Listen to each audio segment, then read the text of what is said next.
Hi అండి, నమస్తే అందరికీ. ఈ స్క్రీన్ మీద కనపడుతున్న మెడిసిన్ వచ్చేసి ఆయుర్వేదిక్ మెడిసిన్ అండి. దీని పేరు వచ్చేసి వైష్ణవి మధు ఉపాసయ.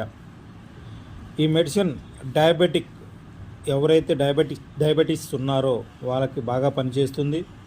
ఐదర్ వాళ్ళు మెడిసిన్ తీసుకున్నా, ఐదర్ వాళ్ళు ఇన్సులిన్ వేసుకుంటున్నా, ఎవరికైనా కూడా ఈ మెడిసిన్ బాగా పనిచేస్తుంది. అయితే ఈ మెడిసిన్ ఎప్పుడు ఎలా వాడాలంటే కనుక మార్నింగ్ బ్రేక్ఫాస్ట్ ముందు అండ్ ఈవినింగ్ డిన్నర్కి ముందు టీ స్పూన్ వాటర్లో 5 చుక్కలు వేసుకొని దీన్ని తీసుకోవాలండి. అయితే మేము దీని గురించి రివ్యూ ఇవ్వడానికి గల కారణం ఏంటంటే, మేము దీన్ని 6 నెలల నుంచిగా వాడుతున్నామండి. పర్సనల్గా మా నాన్నగారికి వాడి చూసాం. ఆయనకి ఎంతో షుగర్ కంట్రోల్లో ఉంటుంది. ఆ ఉంది కానీ నమ్మకం మాకు వచ్చిన తర్వాతనే ఈ మెడిసిన్ని మేము మరి ఇంకొంతమందికి తెలియాలి, మనలాంటి వ్యక్తులకి ఎవరికొకరికి యూజ్ అవ్వాలన్న ఉద్దేశంతో దీన్ని షేర్ చేయడం జరుగుతుంది. మీకు కూడా అవసరమైతే కనుక ఈ కింద స్క్రోల్ అవుతున్నటువంటి నెంబర్కి కాల్ చేయండి. మరిన్ని డీటెయిల్స్ చెప్తాం. ఈ మెడిసిన్ మీకు అందుబాటులోకి తీసుకొస్తాం. Thank you.